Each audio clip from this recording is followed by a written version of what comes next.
हम सब ने कभी ना कभी ये सोचा तो जरूर है कि भाई हमारे शहरों में सिविक सेंस की इतनी कमी क्यों है। क्या हम लोग ही ऐसे हैं या फिर कहानी कुछ और ही है। तो चलिए आज इसी पहेली की तह तक चलते हैं। जरा सोचिए, एक तरफ है डेनमार्क का शहर कोपेनहेगन, एकदम साफ सुथरे पब्लिक टॉयलेट, बिना गड्ढों वाली सड़कें, चमकते हुए पार्क।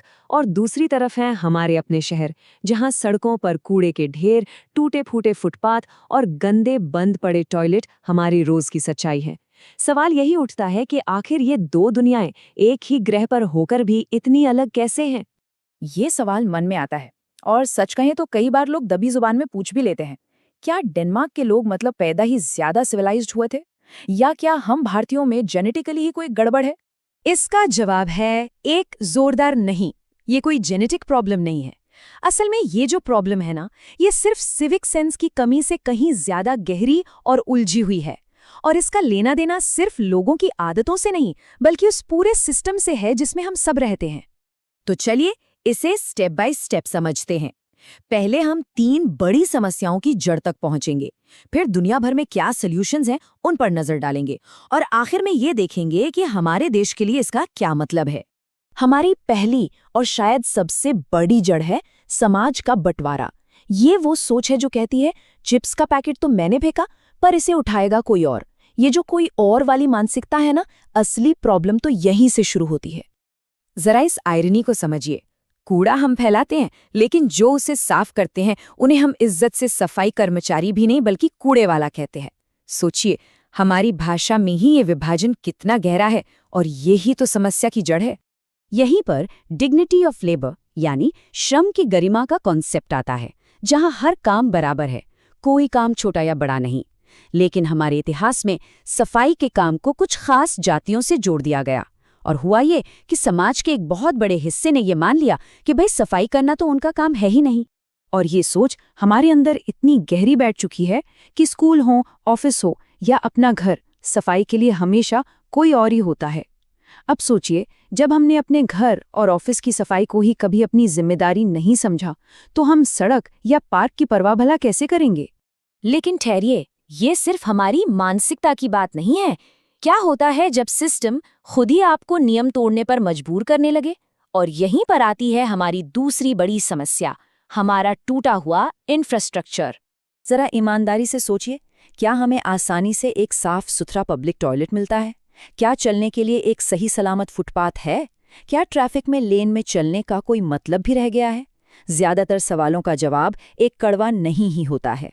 जब शहर की प्लानिंग ही खराब हो, जैसे कि एक फ्लाईओवर जो मस्त 4 लेन का चल रहा हो और अचानक से 2 लेन का बन जाए, तो लोगों से लेन में चलने की उम्मीद कैसे की जा सकती है? यहाँ तो सिस्टम ही लोगों को नियम तोड़ने के लिए उकसा रहा है। पता है, यहाँ एक बहुत ही इंटरेस्टिंग साइकोलॉजी काम करती है। लोगों का बर्ताव उनके माहौल के हिसाब से बदलता है। जहाँ पहले से ही गंदगी और कूड़ा पड़ा हो, वहाँ एक और रैपर फेंकने में कोई नहीं हिचकिचाता।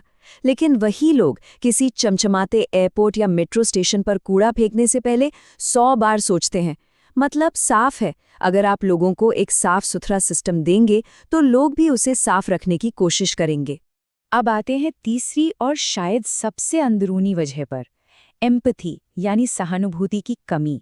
हम सब अपने अपने छोटे छोटे बुलबुलों में जी रहे हैं, और एक शहर के तौर पर जो अपनेपन की भावना होती है वो कहीं खो सी गई है।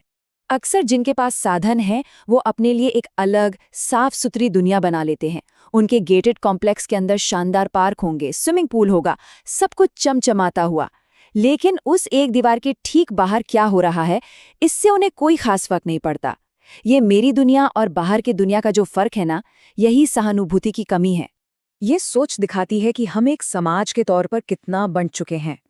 पूरे शहर को एक साथ मिलकर बेहतर बनाने के बजाय हमारा फोकस सिर्फ अपनी निजी दुनिया को चमकाने पर रह गया है। वो हम सब वाली भावना गायब है, और बस मैं और मेरा परिवार ही रह गया है। तो सवाल ये है कि भाई इसे ठीक कैसे किया जाए। चलिए अब प्रॉब्लम से हटकर सल्यूशन पर फोकस करते हैं और देखते हैं कि दुनिया के दूसरे देश जो इस मामले में सफल हैं, वो आखिर करते क्या हैं। जरा ये नंबर देखिए, 10। डेनमार्क में लोग अपने घर के कचरे को 10 अलग अलग कैटेगरीज में छांटते हैं। जी हाँ, प्लास्टिक, कांच, मेटल, खाना, कुल 10 तरह से। ये दिखाता है कि जब सिस्टम सही तरीके से बनाया जाए तो लोग कितने जिम्मेदार बन सकते हैं। और यहीं पर सबसे बड़ा फर्क साफ दिखता है। हमारे यहाँ हम मानते हैं कि सफाई करना नगर निगम की जिम्मेदारी है, लेकिन स्विट्जरलैंड और डेनमार्क जैसे देशों को देखिए, वहाँ ये सीधे सीधे नागरिक की जिम्मेदारी है। ये सोच का एक फंडामेंटल बदलाव है, जहाँ सरकार सिर्फ सिस्टम बनाती है और जिम्मेदारी लोग खुद उठाते हैं। जर्मनी का फैंड सिस्टम तो इसका एक बहुत ही ब्रिलियंट उदाहरण है। आप जब भी कोई बोतल खरीदते हैं तो थोड़े एक्स्ट्रा पैसे देते हैं, और जब आप खाली बोतल वापस करते हैं तो वो पैसे आपको तुरंत वापस मिल जाते हैं। ये सिस्टम आपको सजा नहीं देता, बल्कि सही काम करने के लिए एक छोटा सा इनाम देता है ना स्मार्ट? और ये देखिए जापान का ओसोजी सिस्टम। वहाँ स्कूलों में बच्चे अपने क्लासरूम खुद साफ करते हैं। ये बात उन्हें बचपन से ही सिखा देती है कि सफाई किसी और का नहीं, बल्कि हम सब की जिम्मेदारी है।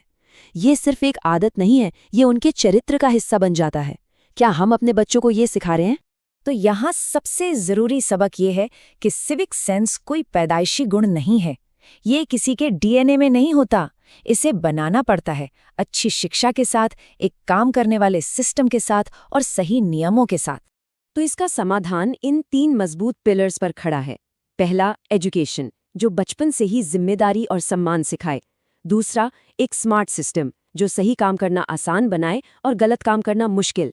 और तीसरा, सख्त नियम, जो छोटे बड़े अमीर गरीब सबके लिए बराबर हों। आखिर में हमें समझना ही होगा कि लोगों को कोसने या उन्हें दोष देने के बजाय हमें उस सिस्टम को ठीक करने पर ध्यान देना होगा जिसमें वो रहते हैं। सिविक सेंस एक व्यक्तिगत गुण से ज्यादा एक अच्छे और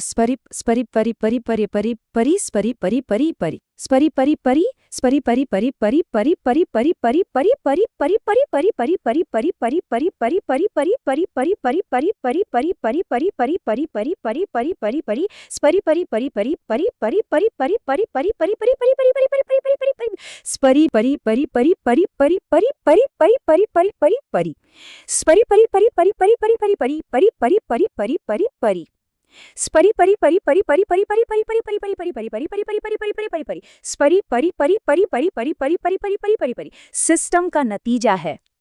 जब सिस्टम सही होगा तो लोगों का व्यवहार भी अपने आप सही हो जाएगा। तो आखिरी सवाल ये है, अगर एक बेहतर सिस्टम ही वो ढांचा है जिसे हमें बनाना है, तो इस इमारत की पहली ईंट कौन रखेगा? और वो पहली ईंट क्या होगी? इस पर जरूर सोचिएगा।